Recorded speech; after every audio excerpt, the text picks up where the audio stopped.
옆 사람한테 얘기가 편해져야 됩니다. 당신이 있어서 당신이 나에게 편합니다. 당신이 나에게 편합니다. 당신이 나에게 편합니다. 여러분 사람 관계에서 어려우면 말을 못합니다. 어제 임지혜 목사님 잠시 만나서 얘기했는데 임지혜 목사님 이렇게 얘기하더라고요. 그 얘기하는 게 이렇게 얘기하시더라고요.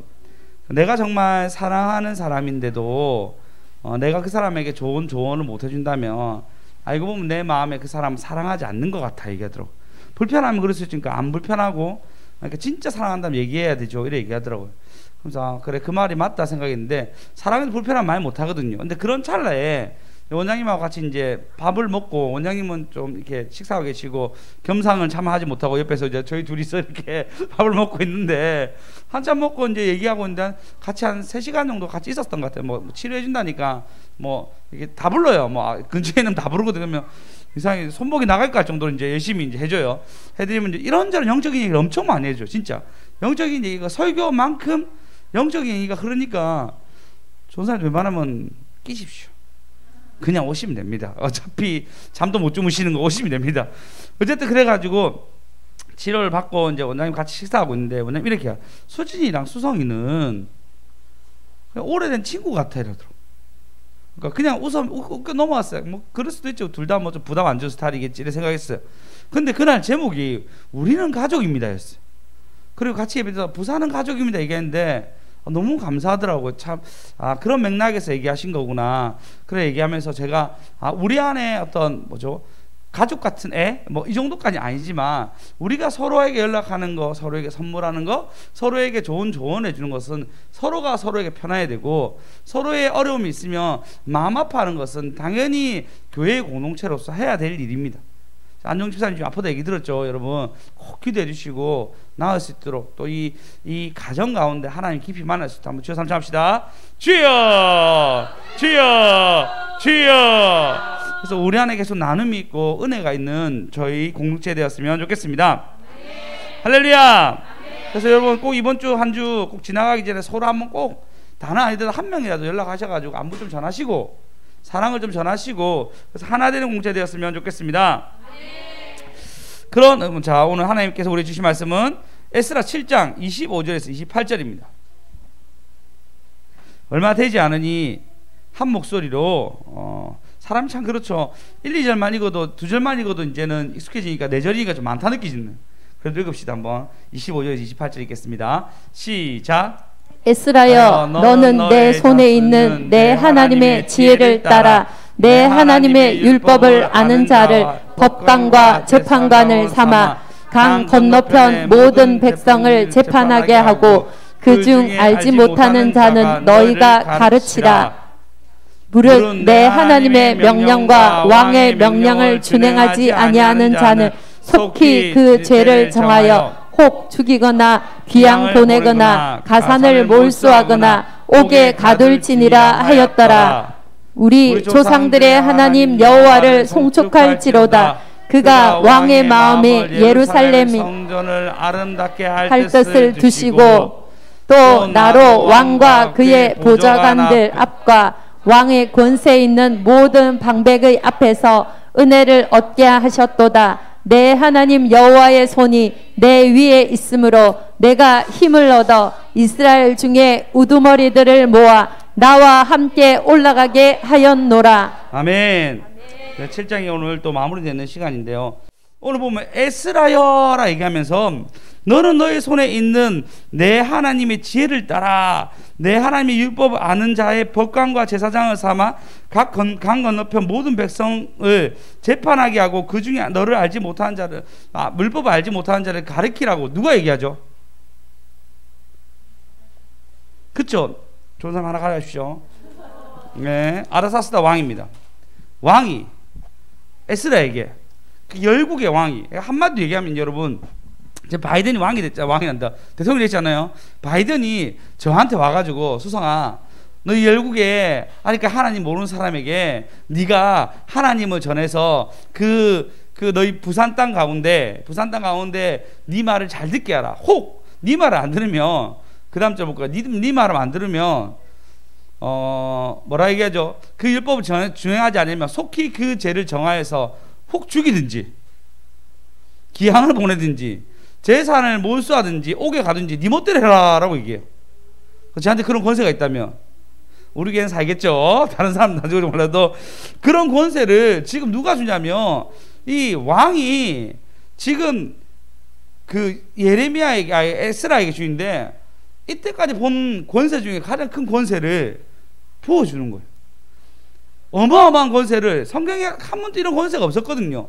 왕이나 할 수 있는 권세인데 그 왕이나 할 수 있는 권세를 율법학자 에스라에게 준행하지 않으면 죽일 정도의 가혹한 벌을 준다 얘기하면서 이 권세를 줍니다. 하나님께 존귀하게 여기게 되면 이런 권세가 임합니다. 할렐루야. 네. 여러분 사실 권세하면 이스라엘 백성 중에 가장 권세가 있었던 사람 누굽니까? 요셉.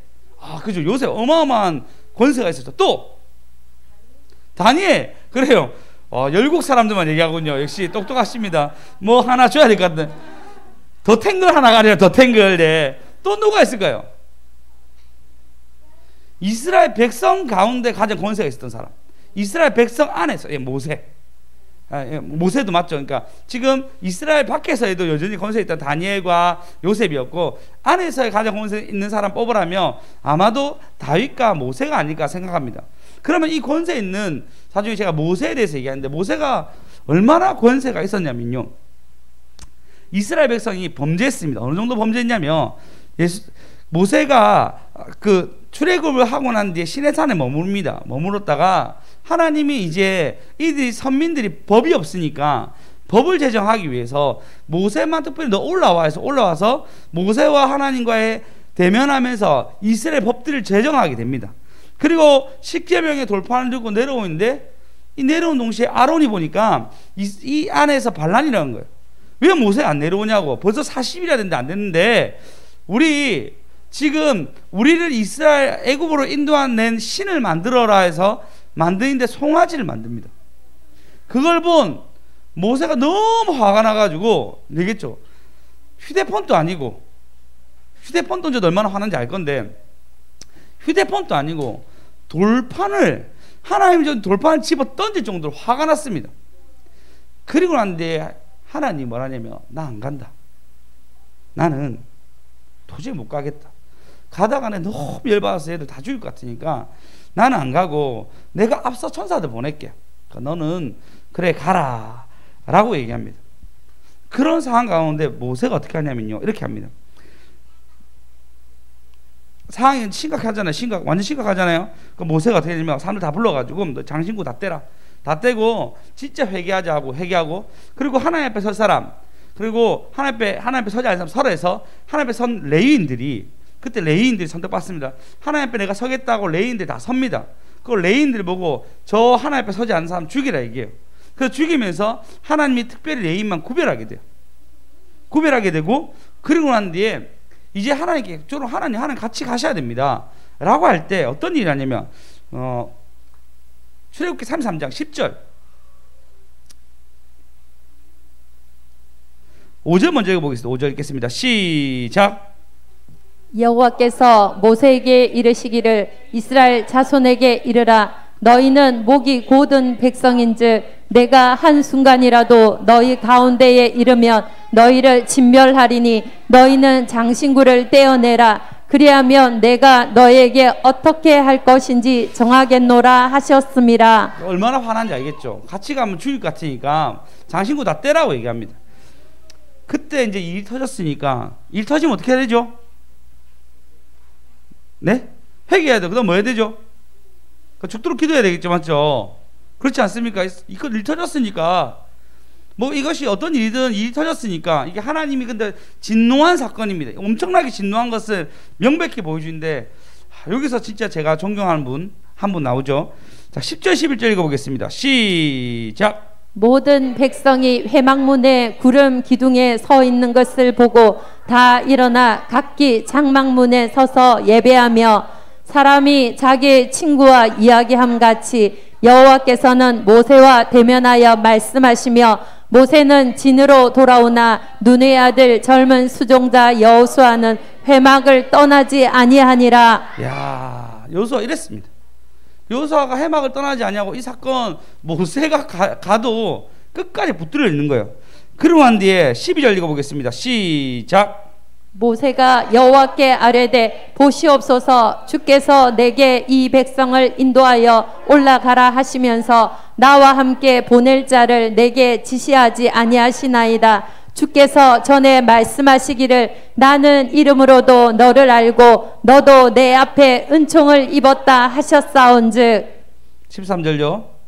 내가 참으로 주의 목전에 은총을 입었사오면 원하건대 주의 길을 내게 보이사 내게 주를 알리시고 나로 주의 목전에 은총을 입게 하시며 이 족속을 주의 백성으로 여기소서. 야, 모세가 이렇게 기도합니다. 여호수아는 열심히 기도하고 있고 모세는 또 대면에서 기도하고 있습니다. 14절 다 같이 읽어보겠습니다. 시작. 여호와께서 이르시되 내가 친히 가리라 내가 너를 쉬게 하리라. 할렐루야. 여호수아가 장군으로서 역사합니다. 장군으로서 미디안과 싸운 일이 일어납니다. 그리고 여호수아는 모세의 수종자의 역할을 또 합니다. 그리고 여호수아는 중보의 역할을 다 해냅니다.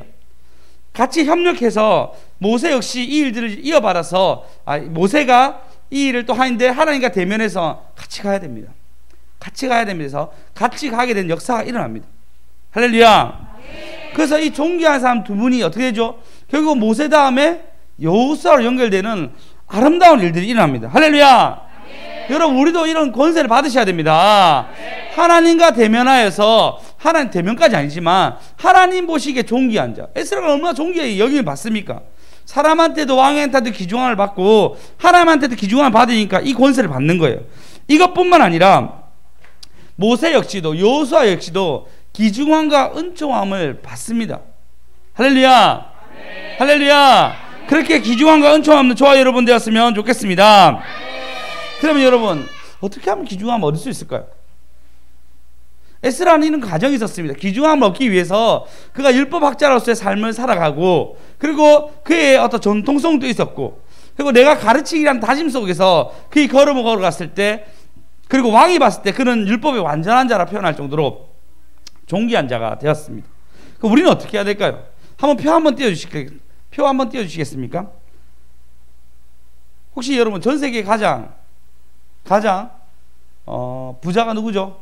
부자인 기업이 현재 테슬라입니다. 원래 1위는 아마존이었어요. 아마존이었어요. 근데 이제 아마존에서 12년 근무한 사람이 책을 썼습니다. 어떤 책을 썼냐면 나는 아마존에서 미래를 다녔다라는 책을 썼습니다. 그가 아마존에서 보통 일이 빡셔서 그런지 몰라도 그만둔 횟수, 일을 하다가 그만둔 횟수가 얼마나 되냐면 1년만 산다 그만둔대요. 근데 이 사람은 12년 동안 일했대요. 아시아 중에 최고고 그 다음에 그 모든 멤버십 중에도 1, 2%는 굉장히 연속 있는 힘 있는 사람이었는데 그 사람이 이제 은퇴하고 이제 나오고 난 뒤에 자사업을 채우고 그리고 성공하고 난 뒤에 이 책을 썼어요. 나는 아마존에서 미래를 다녔다라는 책을 쓰는데 아마존이 어떻게 이 부를 측정했는지 이거에서 나오는데 아마존 하루에 한 35억 정도의 인구가 왔다 갔다 해요. 그 쇼핑몰에. 어마어마하죠. 어마어마한 사람 규모들이 왔다 갔다 할 정도 아주 큰 어마어마한 규모를 가지고 있습니다. 아마존이니까 이 아마존의 원리가 있는데 뭐냐면요. 여러분 기차가 있죠. 기차가 있으면 이 플라이 휠이라고 부르는데 기차가 있으면 처음에는 바퀴도 안 커요. 맞죠? 기차 바퀴 안 크잖아요. 그죠? 우리가 아는 이제 큰 버스보다 작습니다. 작은데도 불구하고 기차가 가면요. 이게 처음에는 느리게 가지만 어떻게 하죠? 점점 가속력이 붙죠. 그래서 아주 빨리 빨리 가잖아요. 그게 가속력이 붙는데 거기에 대한 원리를 접목해서 이 아마존의 전략을 만든 거예요. 뭐였냐면 보시면 처음에 애들이 성장이라는 자기 회사의 성장이라는 어떤 컨셉을 둡니다. 그 컨셉에서 4가지 있는데 처음에 고객, 방문자 수, 판매 수, 제품 종류. 처음부터 제품 종류가 많아지면 고객들이 오겠죠. 고객들이 오면은 방문자 수가 많아지겠죠. 방문자 수가 많으니까 판매 수가 올라가겠죠. 그죠? 이 사이클을 가지고 있는데 이 사이클이 계속돼서 커지면은 어떻게 되냐면 대량 생산할 수 있는 힘이 생깁니다. 그래서 낮은 비용으로 돈을 가질 수 있는 제품을 가질 수 있어요. 그래서 판매가 아직 낮아지니까 다시 고객들이 경험했으니까 또 모이겠죠. 이 사이클을 무조건 만든다는 거예요. 어떤 제품을 만들든 네 제품이 제품의 종류인지 고객 경험인지 방문자 수인지 판매 수인지 어떤 전략이든 세우는데 중요한 건 뭐냐면 이 제품 종류, 고객 경험, 방문자 수, 판매 수 안에 이 중에 어떤 것든 먼저 상관없이 이 안에 들어간 사이클만 있으면은 이 사이클의 연결이 성장을 하나씩 만들게 만들고 낮은 비용, 가격 낮은 판매까지 다시 연결된다는 거예요. 예를 들어서 제품 종류 말고 판매자 수가 많아진 게 있으면 사람들이 제품을 보러 오겠죠. 그리고 방문자 고객 경험을 하게 되고 방문자 수가 늘어나겠죠. 그러니까 이게 선순환이 계속 돈다는 거예요. 이렇게 그러면서 큰 원을 그리게 만들고 다시 큰 그림을 만든다는 것이 아마존의 비법이에요. 그러면 이러니까 세계 최고가 됐겠죠. 그러면 우리가 신앙생활에서 볼 때 우리의 어떤 성장, 하나님 앞에서 존귀함을 얻기 위해서는 어떤 방법이 있을까요? 제일 처음에 예배 드리는 사람들 있죠. 예배 기도하는 사람들이 있습니다. 찬양을 부르는 사람들이 있습니다. 그리고 반드시 섬김이 있어야 돼요. 섬김에 자 말씀을 예배를 드리러 나왔고 하나님 만났고 그리고 뭐 기도하다가 하나님 만났고 응답을 만나서 만날 수 있고 찬양하면서 내 마음이 평안해져 가지고 내가 찬양하며 설 수도 있고 또 그 안에 반드시 섬김을 통해서 섬김을 받든지 섬김을 통해서 하나님은 여러 가지 방법을 만날 수 있습니다. 그러면 이 사이클이 계속 내가 예배 드리고 기도했더니 기도하니까 찬양이 저절 터지고 그리고 찬양이 터지고 난 뒤에 내 것만 하지 않고 내가 섬겨야 되겠다라고 이렇게 적용까지 계속 올라가면 어떻게 되냐면 큰 원을 그리기 시작해요. 하나님이 우리에게 더 맡긴다는 거예요. 할렐루야. 그래서 큰 원을 그리기 시작하면서 그래 네가 예배로 만족하면 내가 너에게 재정을 줄게. 내가 너에게 사람을 붙여줄게. 내가 너에게 말씀을 줄게. 라는 구조가 연결되기 시작합니다. 그러면서 큰 구조로 들어간다는 거예요. 그러면 그런 사람은 존귀함을 얻게 됩니다. 할렐루야. 다윗 보십시오. 다윗이 목동으로서 있었지만 그는 예배자였습니다. 그죠? 예배 드렸고 그 다음에 그가 시편을 보면 수많은 기도를 드렸습니다. 당연히 그 기도가 찬양이 되었죠. 그리고 보면은 그가 끊임없이 이스라엘 백성을 위해서 싸우는 장면들이 나옵니다. 골리앗 할 때 하나님 앞에 싸우잖아요. 그죠? 자기가 위기형 가운데 있을 때도 블레셋 군대들이 이스라엘 침범에 대해서 싸우잖아요. 그런 섬김의 자세가 어떻게 되죠? 하나님 어떻게 하죠? 그를 기름 부으시고 왕으로 만드시고 왕에서 어떻게 하죠? 그가 성전 지으면서 하나님이 선택된 사람으로서의 왕가를 이루게 됩니다. 할렐루야. 그럼 여러분 그렇게 존귀한 사람이 되려고 하면 간단하게 되는 것은 아닙니다. 이 선순환을 내가 만들어 가야 돼요. 그럼 여러분 어떻게 만들겠습니까? 기도하는 거 하십시오. 그럼 어떻게 되냐면 이 선순환의 마지막 여기서는 진짜 예배자가 돼요. 진짜 예배자. 말씀을 끌어당기는 예배자가 됩니다. 하나님이 이 백성에게 말씀을 줄 수밖에 없는 사람이 만들어진다는 것입니다. 그럼 당연히 하나님의 존귀함 없고 성장하겠죠. 할렐루야. 그렇게 된 저와 여러분 되었으면 좋겠습니다. 이 표 이해하셨어요? 이해하셨어요? 이게 그냥 아마존이란 대기업이 한다는 어떤 그런 지식으로 끝나지 말고 내 거 만드셔야 돼요. 아멘. 할렐루야. 그래서 여러분만의 자기 걸 여기 안에 자기 걸 넣어보세요. 내가 하나님 앞에 서는 거, 내 일에서 서는 거, 이 모든 걸 만들어 보세요. 찍어 가셔가지고 아니면 제가 수현쌤한테 카톡 보내놨거든요. 그러니까 수현쌤한테 받은 카톡을 여러분 당장 나에게 달라 해서 여러분 자기 이름을 만들어 보세요. 그러면은 내 거를 알 수가 있어요. 어떤 부분에서 뭘 해야 될지 알 수가 있습니다. 오늘 아브람 보시죠. 아브람 어땠습니까? 얼마나 존귀함 없습니까? 친척 아비 집을 떠나는 순종의 걸음을 걷습니다. 그죠? 75세에 도착을 하는데 그가 뭐하냐면 선순환으로 예배를 드립니다. 할렐루야. 근데 친척 아비 집을 떠나면서 아버지 떠나보내고 아비 집을 떠나와서 재산 여러 가지들 호련단 신을 떠났다 했잖아요. 그 떠나는 순종의 걸음 속에서 하나님 어떻게 하는지 아십니까? 그가 떠나자마자 바로 기근이 옵니다. 애굽으로 내려간단 말이에요. 내려가서 아내를 누이라 속이죠. 그죠? 어제는 아말렉한테 가가지고 아비멜렉한테 가가지고 자기 아내를 누이라 속이지만 이 앞에 이미 애굽 왕한테도 아내를 누이라고 속입니다. 근데도 불구하고 하나님 어떻게 하죠? 즉시 구원해 주십니다. 할렐루야. 그게 존귀함을 얻는 사람들의 특징입니다. 존귀함 얻는 저와 여러분 되었으면 좋겠습니다. 말씀 받으면 여러분 힘내셔야 돼. 힘. 말씀 받으면 힘을 나서 여러분의 밝음과 즐거움이 좀 전달됐으면 좋겠습니다. 아멘. 아멘. 저는 아까 그 사이클에서 큰 사이클은 뭐냐면 기쁨이 확 전달돼요. 기쁨이 확 전달되면은 그 다음에 이 기쁨 안에서 하나님이 응답으로 연결됩니다. 그러면 그 선순환이 어떻게 되죠? 다시 찬양이 되고 기도가 되고 섬김이 되고 예배가 되고 기쁨은 확 되고 또 이것이 전달되고 이 선순환이 계속 일어나면 나 역시 믿음 앞에서 존귀한 사람이 되고 영광 돌리는 사람이 된다는 것입니다. 할렐루야. 그래서 하나님 앞에 존귀함을 얻는 저와 여러분 되었으면 좋겠습니다. 여러분 이것은 근데 아까 이 사이클을 계속 오늘 얘기할 거예요. 이 사이클 여러분 눈에 익히십시오. 이 사이클이 결국 어떻게 되냐면 나를 존귀하게 만드는 할렐루야. 그러면은 터지겠어요. 오늘 27절 한번 읽어보겠습니다. 다시 읽겠습니다. 시작. 우리 조상들의 하나님 여호와를 송축할지로다. 그가 왕의 마음에 예루살렘 여호와의 성전을 아름답게 할 뜻을 두시고. 할렐루야. 찬송이요. 응답이요. 찬송이요. 보증이요. 응답이요. 여러분 아름다운 뜻을 하겠는데 이것은 에스라의 노래라고 얘기합니다. 할렐루야. 하나님을 내가 우리 하나님 우리 조상의 하나님을 송축하며 찬양하잖아요. 그가 왕의 마음을 예루살렘의 성전을 아름답게 할 뜻을 두시고라고 얘기하고 있습니다.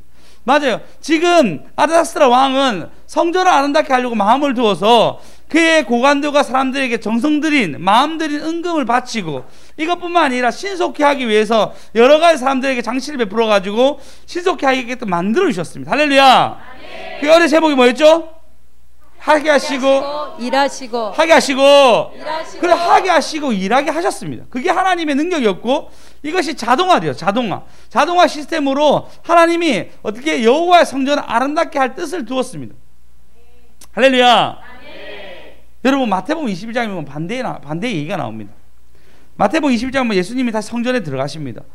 나귀 타고 성전에 들어가셔가지고 뭐 하냐면요 21장 21절에 보면 예수께서 성전에 들어가서 성전 안에서 매매하는 모든 사람들 내쫓으시며 돈을 바꾸는 사람들과 상과 비둘기 파는 사람들을 의자에 둘러 엎으시고. 이해되세요? 비둘기 팔고 있는데 막 없는 거예요. 돈 거래하는데 그거 나가면서 고래고래 감지면서 다 깽판을 지기는 거예요. 예수님 올 때 혼자 왔을까요? 예수님 원래 이제 워낙 인기가 있으시니까 모든 사람들 따라다니잖아요. 그걸 다 봤겠죠, 많은 사람들이. 근데 예수님 하니까 같이 했는지 아닌지 동료된지 알 수 없지만 건드릴 수 없는 포스가 있었던 것 같아요. 사실 여러분 상권이잖아요. 상권. 돈 달리는 일이면 사람 눈빛 바뀌거든요. 그런데도 불구하고 예수님 그곳에 들어가가지고 모든 걸 다 엎습니다. 그러고 난데 하는 말이 뭐냐면 13절 읽어보겠습니다. 시작. 그들에게 이르시되 기록된 바 내 집은 기도하는 집이라 일컬음을 받으리라 하였거늘 너희는 강도의 소굴을 만드는도다 하시니라.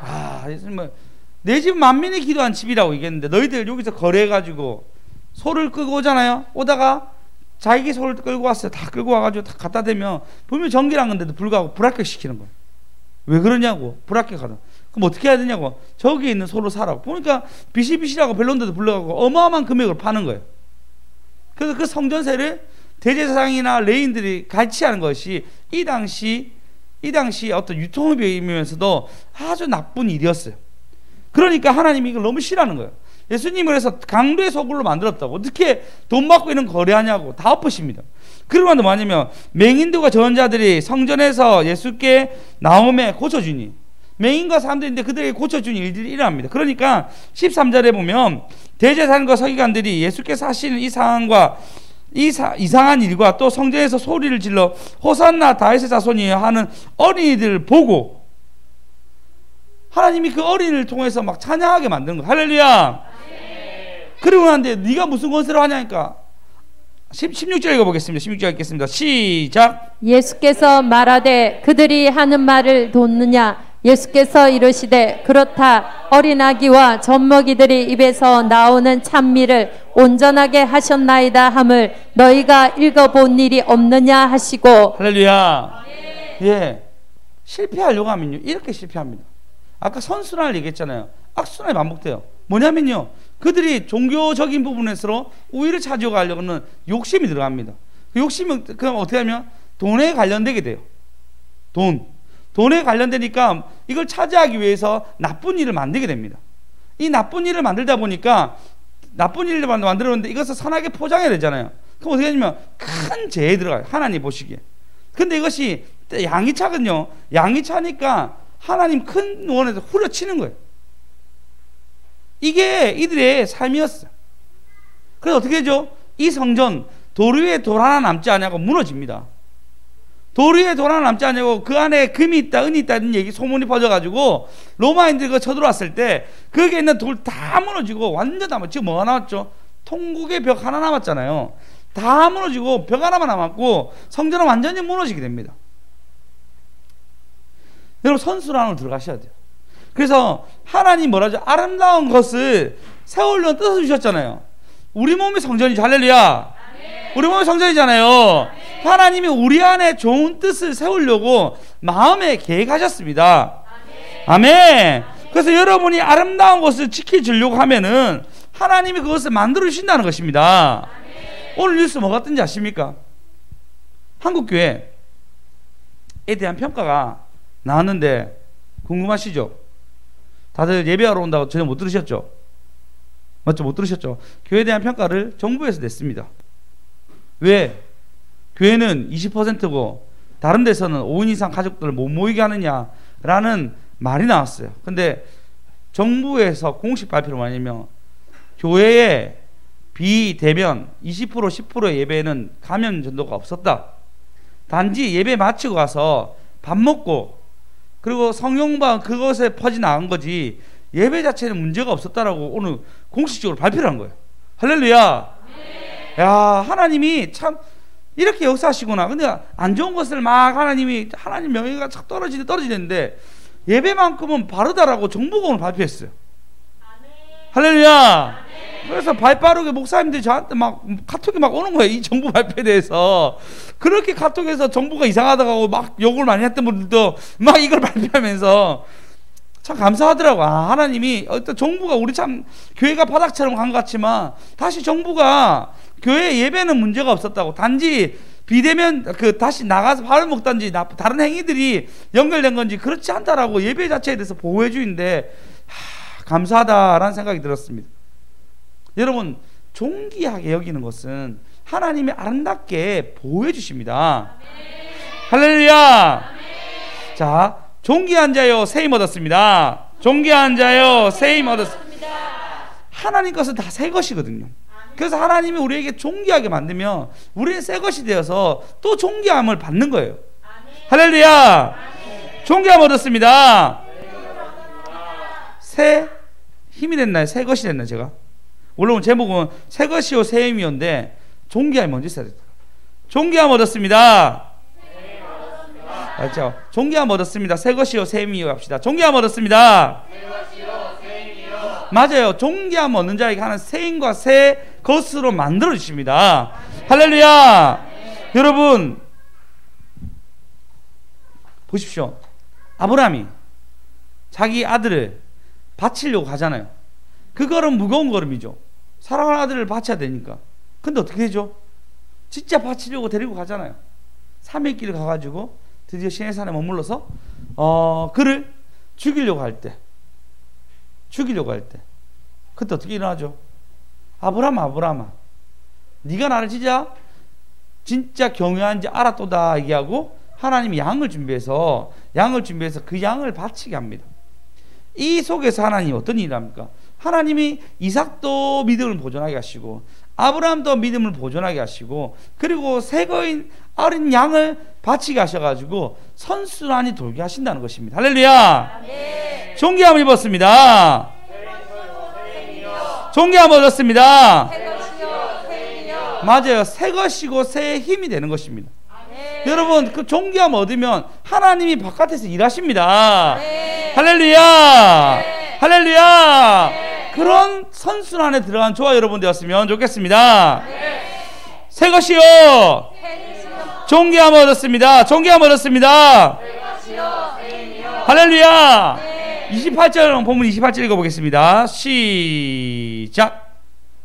또 나로 왕과 그의 보좌관들 왕의 권세 있는 모든 방백의 앞에서 은혜를 얻게 하셨도다. 내 하나님 여호와의 손이 내 위에 있으므로 내가 힘을 얻어 이스라엘 중에 우두머리들을 모아 나와 함께 올라오게 하였노라. 할렐루야. 뭐라 해야죠? 힘을 얻어. 제 마지막 단 위에 여호와의 손이 내 위에 있으므로 내가 힘을 얻어. 여호와께서 내가 힘을 줘야지 여러분 내가 움직일 수 있고 그리고 하나님이 일하게 하십니다. 할렐루야. 자기 힘으로 된다고요? 안 됩니다. 진짜 안 돼요. 오늘 저희 이제 키 플레이어라 얘기하나요? 이게 제가 돼지 엄마라 얘기했는데 좀 더 좋은 말이 있더라고요. 영어로 키 플레이어. 제가 정확하게 어느 것 키 말해야 되더라고. 하여튼 그런 분에게 오늘 통화를 했어요. 통화해가지고 이제 그 좀 이게 얘기할 게 있어서 서로 얘기했는데 몸이 안 좋았어요. 몸이 안 좋은데 치료를 좀 받았으면 좋겠다라고 권유하면서 어떤 얘기했냐면 한참 지혜를 주시더라고요. 그래 그분 되게 밝아요. 오면 아마 이 중에서 제일 밝을 거예요. 엄청 밝아요. 진짜 밝으신데 그분이 와가지고 그분이 이제 통화하면서 그 자기는 진짜 괜찮다 하는 거예요. 에너지 진짜 넘치시거든요. 그러니까 심지어 어느 정도냐면요. 그 가위집이 있는데 그 가위집 오픈하기 전에 에너지가 남아 도니까 그 딸이 되게 좀 이렇게 공부를 잘 못했으니까 그 가위집 딸내미에게 막 뭘 가르쳐 주는 거예요. 뭐 가르쳐 줘가지고 그 딸이 똑똑하게 만들더라고요. 이걸로 끝나지 않고 그 원래 그 가일집이 저기 부전시장에서 가일집했는데 그 가일집을 다시 또 거기도 하고 있고 저희 아파트에도 가일집 오픈했어요. 그 오픈한 일 다 도와주는 거예요. 다 도와주고 나는데 심지어 어떻게 했냐면 가일집에 사장은 없는데 이분이 계시는 거예요. 고구마 사러 왔는데 이분이 계신 거예요. 사장 어디 갔냐니까 지금 내가 맡아서 한다고. 잠시 그 고구마 사러 왔다니까 내가 있으니까 고구마 많이 줄게. 많이 받았습니다. 그분 있을 때만 고구마 사려고요. 그래가지고 고구마 샀는데 어쨌든 그분 에너지가 넘쳐요. 밤에 봐도 그 가일집에서 이야기하고 있는데 제가 알기는 얼마 전에 염증이 생겨 다리가 통통 부어가지고 움직이지 못할 일이 있었고 또 얼마 전에 또 수술한다고 또 수술 때 올랐단 말이에요. 또 최근에도 또 병원 가는데 아니 아프시잖아 했는데 진짜 괜찮다는 거예요. 그러니까 그분이 늘 밝으니까 에너지가 있는 거예요. 또 밝아요. 사람이 밝으니까 기분이 좋아요. 만나면 밝으니까 너무 좋더라고요. 근데 몸은 안 좋은 거예요. 자기가 밝은 자하고 계속 움직이니까 내는 에너지를 쓰게끔 만드니까 쓰인데 몸은 자기의 밝음보다 훨씬 많이 쓰니까 쭉쭉 떨어지는 거예요. 그래서 밝아서 도파민이 많아가지고 지금은 많이 움직이지만 몸이 안 따라주니까 병이 생긴 겁니다. 꼭 치료받으시기 바랍니다 라고 얘기하니까 치료받겠다라고 서로 얘기해서 이제 그 얘기가 이어져 갔습니다. 그래서 제가 치료를 권한 건 이제 수진사님한테 수진사님 좀 그분 좀 치료해 달라고 수진사 만난 사람마다 좀 되게 몸 좀 치료 받아가지고 좋아서 치료를 좀 권했고 그분 이제 치료 받기로 이제 결정을 했거든요. 그러면서 제가 보면서 느낀 게 여러분 그분 되게 밝아요. 근데 새 힘이 아니잖아요. 본인이 가지고 있는 밝음이잖아요. 그죠? 그걸로는 안 됩니다. 그냥 내가 밝다고 되는 것이 아닙니다. 뭐라 하죠? 이스라엘 중에 우두머리 하나님 손이 내 위에 있으므로 내가 힘을 얻어. 존귀한 자가 되면요 여러분 하나님의 손이 내 위에 있습니다. 할렐루야. 그래서 내가 힘을 얻는 겁니다. 할렐루야. 그렇게 힘받는 저와 여러분 되었으면 좋겠습니다. 최근에 제가 힘받은 게 뭐냐면 하나님 갔다 오고 났는데 와 진짜 화가 안 나요. 제가 벌써 아이들한테 이틀 동안 화를 한 번도 안 냈어요. 그래서 사모님 오직 사랑스러운 말로만 안아주고 보듬어주고 하고 있습니다. 내일 안 될 수도 있지만 일단 하나님 힘 받아서 일단 이틀 동안 제가 아이들에게 좋은 말만 하고 있습니다. 아 그게 하나님 참 은혜인 것 같아요. 저한테는 엄청난 숙제지만 여러분한테 웃지만 저한테는 엄청난 숙제거든요. 근데 진짜 안 나기 시작하더라고요. 그러니까 말씀 받으면 이제 힘이 납니다. 할렐루야. 에스더 6장에 보면요 이 성경에 보면은 소재가 있는데 이렇게 나옵니다. 왕이 모르드게를 존귀하게 하다라고 나와 있습니다. 6장에 보면요 6장 1절에 보면 이에 에스더 그 밤에 왕이 잠이 오지 않았습니다. 갑자기 잠이 안 온 거예요. 그래서 역대기에 있는 것을 가져와다 글을 읽다가 2절에 보시면 그때 있죠. 빅다나와 데레스가 아수르 왕을 암살하려고 음모하다가 그 음모를 모르드게가 고발하거든요. 그래서 3절 한번 읽어보겠습니다. 시작. 왕이 이르되 이 일에 대하여 무슨 종기와 관작을 모르드게에게 베풀었느냐 하니 측근 신하들이 대답하되 아무것도 베풀지 아니하였나이다 하니라. 이게 드러나게 되는 거예요. 그래서 4절에 보시면 왕이 야 밖에 뜰에 누가 있느냐 하니까 누가 오냐면요 하만이라는 사람이 옵니다. 하만이 와가지고 하만이 뭐 하려고 하면요 뭐라 적혔죠? 보십시오. 나무에 모르드게를 달기를 왕께 구하고자 하여 왕궁 바깥에 뜰에 이른지라. 그때 마치 모르드게가 자기가 너무 마음에 안 들어서 모르드게 죽이려고 왕궁 뜰에 내가 저기 가장 높은 곳에 내가 그를 나무에 달아두려고 계획을 세우고 왕한테 허락받으러 오고 있는데 갑자기 밖에 누구 있느냐 했는데 그 하만이 있는 거예요. 하만이 들어왔는데 5절에 보니까 뭐라 했냐면 6절에 보면 하만 들어온나 해서 하만이 들어오거든 왕이 묻대. 왕이 종기하게 하기를 원하는 사람에게 어떻게 해야 되겠느냐라고 물어봅니다. 하만이 심중히 이르되 왕이 종기하게 원하는 사람은 나 위에 다른 사람이 있을까? 참 그건 말이 안 되잖아요. 갑자기 머리가 안 돌아가니까 안 돌아갑니다. 자기 일을 종기하려면 그건 종기하려고 하지 왜 이렇게 얘기하겠어요, 맞죠? 그런 사람이 있을까 하고 그리고 7절에 보면 왕에게 얘기합니다. 왕이 8절에 보면 왕께서 입으신 왕복과 왕께서 타는 말과 왕의 쓰시는 왕관을 가져다가 그의 왕복과 말을 왕의 신하 중에 가장 존귀한 자를 손에 맡아서 왕이 존귀하게 하기를 원하는 사람에게는 옷을 입히고 말을 태워서 성중의 거리로 다니면서 그 앞에 반파하여 이르기를 왕이 존귀하게 하기를 원하시는 사람에게는 이같이 할 것이요 라고 선포합니다. 이해하셨어요? 왕이 진짜 존귀하게 여기고 싶으면 왕의 왕복과 왕관과 왕이 타는 것을 다 타게 해서 왕처럼 굴어라. 왕처럼 되는 거잖아요.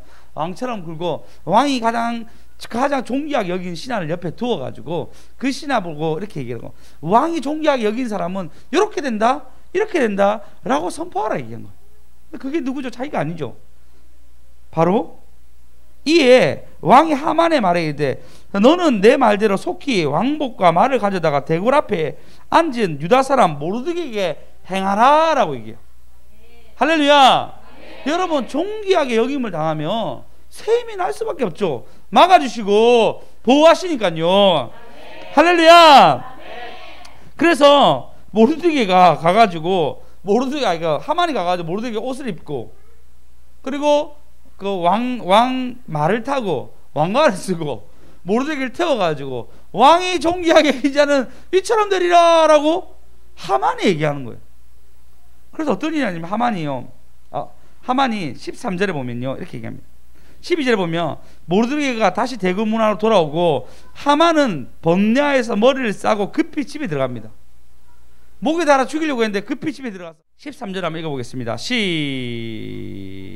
시작. 자기가 당한 모든 일을 그의 아내 세레스와 모든 친구에게 말하며 그중 지혜로운 자와 그의 아내 세레스가 이르되 모르드게가 과연 유다 사람의 후손이면 당신이 그 앞에서 굴욕을 당하기 시작하였으니 능히 그를 이기지 못하고 분명히 그 앞에 엎드려지리이다. 이런 일이 일어납니다.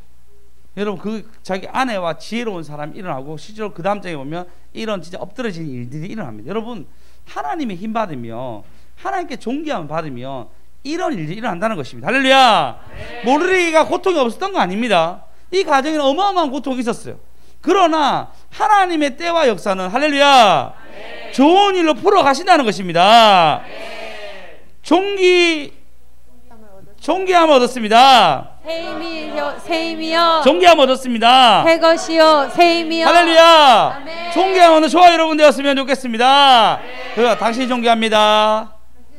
당신은 존귀합니다. 여러분이 존귀함을 얻으면 하나님이 주신 새 힘이 머리 위에 있어가지고 새 것이 된다는 것입니다. 네. 할렐루야. 네. 내가 존귀함을 안 얻으니까 맨날 힘이 없는 거예요. 내가 존귀함을 얻으니까 여전히 내 마음 가운데 하나님의 것보다 내 것 쓰는 거예요. 그래가 무너지고 그래서 하나님 힘 주면 그 힘 줬을 때 그 존귀감 얻기 위해서 더 땡겨야 되는데 또 그걸로만 만족하고 그러면 다음이 없는 거예요. 그냥 고만고만하게 살아가는 거예요. 그리고 하나님이 때가 차고 경륜이 차면은 맞을 때는 너무 아프게 많습니다. 존귀함 얻었습니다. 존귀함 얻었습니다. 하나님 원하는 자에게 권세를 주십니다. 권세 꼭 받읍시다. 진짜 존귀힘 받아서 여러분 새힘 새것 받읍시다. 여기서 다시 얘기합니다. 새 사람이 되었습니다. 새 사람이 되었습니다. 할렐루야. 자, 오늘 제가 생각해봤어요. 이 사이클에서 어떻게 하면 가장 힘을 받을 수 있을까요? 저는 찬양이라 생각해서 오늘 찬양으로 끝내겠습니다.